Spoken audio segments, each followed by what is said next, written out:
Hoje nós vamos falar sobre JavaScript versus TypeScript e por que você deve aplicar TypeScript no seu projeto.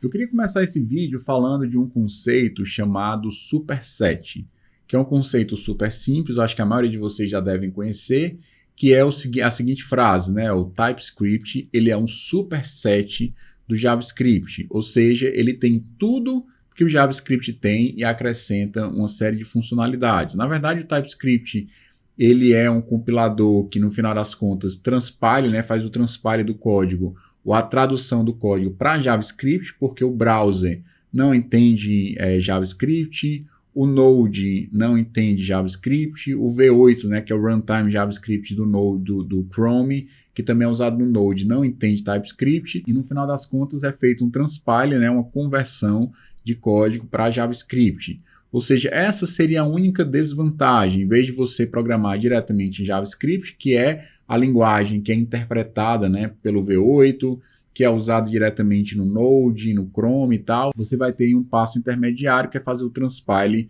do seu código para JavaScript. Mas as ferramentas atuais são tão boas, né, fazem isso de uma forma tão excelente, de uma forma tão rápida, que essa desvantagem acaba não sendo tão significativa assim, e você consegue montar um ambiente de uma forma muito tranquila. Você tem React com TypeScript, você tem, sei lá, o Next, é muito fácil você integrar o Next com JavaScript, é muito fácil você usar com Vue.js, é muito fácil você usar com Angular, na verdade já é nativo, né, do próprio Angular. É muito fácil você usar TypeScript no seu projeto de back-end e você vai ter só vantagens. Por quê? Porque você consegue usar tudo que tem no JavaScript e você consegue, eventualmente, quando você precisar um pouco mais de estrutura, um pouco mais de definição, definir interfaces mais claras entre os seus módulos e tal, você consegue usar as funcionalidades do TypeScript, ou seja, ter a possibilidade de tipar os dados e ter essa verificação durante a sua codificação, ter um code complete mais assertivo exatamente por conta dessa tipagem, vai agregar muito no seu projeto e você ainda terá a flexibilidade tão amada dentro do JavaScript. Eu quero mostrar para vocês um exemplo bem básico que eu configurei aqui, um exemplo. Na outra aula que eu falei sobre inversão de dependência, eu configurei no vídeo, super simples o processo. Basicamente, eu coloquei aqui um script start, chamando o tsNodeDev, que é a única dependência que eu tenho instalado aqui, mais o próprio TypeScript, obviamente, né? E aqui com esses parâmetros eu estou rodando o index.ts. Eu estou aqui na pasta, se eu rodar um npm start ou um yarn start, ele vai iniciar aqui o projeto, vai ficar lendo e vai ficar mostrando para a gente o resultado. Talvez seja melhor eu rodar aqui diretamente, porque assim a gente vai conseguir ver diretamente no Visual Studio Code, legal? Então pronto, aqui se eu der um Command K no Mac ele vai limpar, ou você clica com o botão direito, dá um Clear, que ele limpa também. Legal, tudo que eu colocar aqui dentro do TS vai ser compilado para JavaScript, automaticamente a gente vai conseguir ver o resultado aqui, ó, embaixo. Então sempre que eu salvar, automaticamente ele vai ficar mostrando o resultado para a gente. Legal, eu posso muito bem criar aqui uma função clássica, né, soma A e B. Não necessariamente eu preciso trabalhar com tipos, posso colocar A e B, e aí no final chamo tranquilamente, ou seja, JavaScript puro, não usei nenhuma funcionalidade de TypeScript nesse momento, tá? Vou criar aqui um exemplo que vai dar um problema, ó, constante, vou criar aqui um objeto qualquer, obj, recebe um objeto vazio, e você vai querer, por exemplo, colocar aqui um atributo dinâmico, que é algo que muitas vezes é muito útil usar dentro do JavaScript, né? Você criar um atributo dinamicamente dentro de um objeto faz parte do dia a dia de qualquer programador JavaScript. Nesse caso, você até consegue jogar aqui no terminal o valor da variável, vou colocar aqui para ser 1000. Você até consegue jogar no terminal, ó, ele somou, jogou o valor 1000, mas vai ficar dando um erro aqui dizendo que ele não conhece esse atributo A, porque você criou um objeto vazio. Automaticamente, quando você cria um objeto vazio, ele já assume aqui que essa constante obj vai ter os atributos que você colocou aqui, tá? Então, se eu colocar o atributo A aqui, não vai ter problema, ele vai assumir que realmente esse cara tem um A, mas apesar de estar dando erro nesse momento aqui, a gente consegue criar flexibilidade também, mesmo quando você definir tipos específicos. Quer ver um exemplo? Ó? Vou mostrar para vocês. Eu vou criar aqui uma interface que é extremamente útil na programação, você definir quais são os atributos ou quais são os métodos que um determinado objeto tem que ter. Tá? Então, vou colocar aqui, por exemplo, uma interface chamada produto. O produto vai ter um ID, que eu vou considerar como sendo opcional, então eu vou colocar aqui um number, e vou definir que um produto vai ter um nome do tipo string. Só isso é o suficiente para eu mostrar para vocês o exemplo.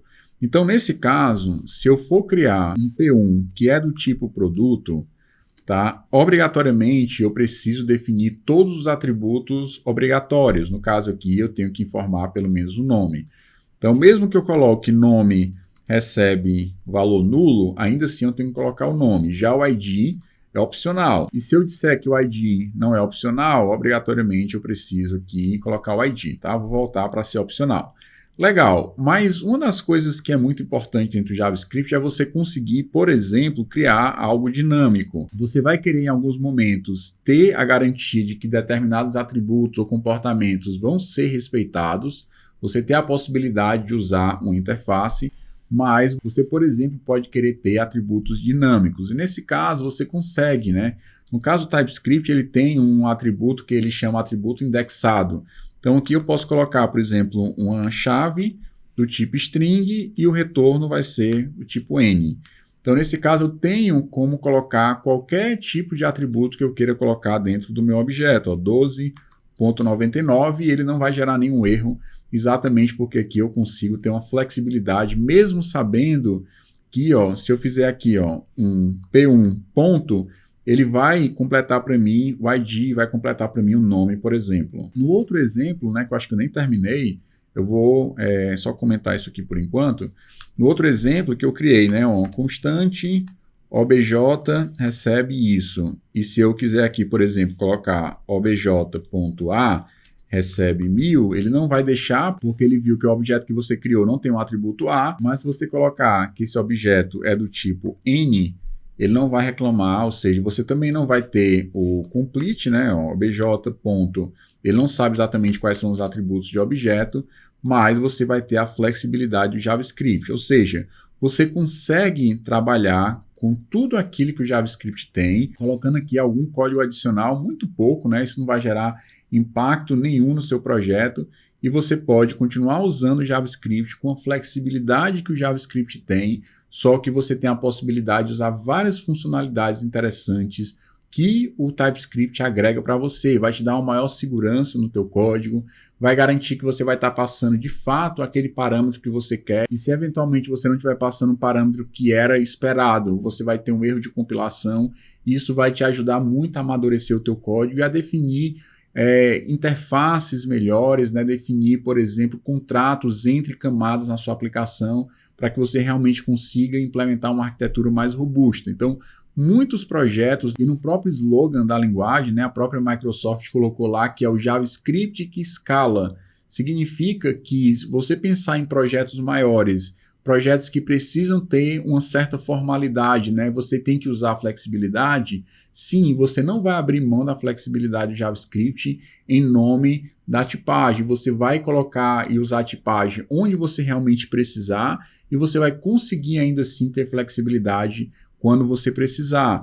Então, eventualmente, você pode querer que o produto tenha exatamente 3 atributos daqueles tipos com aqueles nomes e nenhum atributo ser opcional, como você eventualmente pode ter atributos opcionais, como você pode inclusive ter atributos dinâmicos, que não foram pensados naquele momento, no caso aqui do produto. Então, isso vai ser útil em várias situações e o TypeScript ele não rouba, digamos assim, de você a possibilidade de ter um código flexível. Ele adiciona novos recursos. Por isso que ele chama de superset, né? Um super conjunto. Tudo JavaScript você tem à sua disposição, mas você vai ter uma série de recursos extremamente interessantes que vai te ajudar muito para você conseguir ter um código mais maduro, um código mais estável, e você vai conseguir integrar com ferramentas de teste, você vai conseguir integrar com os frameworks de mercado, React, Vue.js, Angular, Next, aqueles frameworks que você já está acostumado a usar e você vai conseguir também usar o TypeScript de uma forma muito fácil no back-end. Se você usar o Node, é super fácil de configurar, e se você usar o Dino, já é nativo, então não vai ter dificuldade nenhuma. Então eu queria falar só um pouco sobre isso. Eu acho muito interessante você considerar o uso do TypeScript se você não usa ainda, porque você não vai perder absolutamente quase nada, vai ter só um pouquinho mais de configuração, né, um transpile ali que será necessário ser feito, mas no mais você vai ter muitos ganhos em relação à sua arquitetura, em relação ao seu código, em relação a você conseguir colocar formalidade onde precisa de formalidade, colocar flexibilidade onde precisa de flexibilidade. Então era só uma dica rápida, né? Só mais, se você não usar a linguagem, meu conselho é que você adote, porque com certeza ela vai fazer muito bem para o seu projeto. Se você não está acostumado a trabalhar com linguagens tipadas, né, colocar tipos nas coisas, então eventualmente vai ter ali uma curva de adaptação, mas no final eu acredito que você vai ter muitos ganhos. Então é isso e até o próximo vídeo.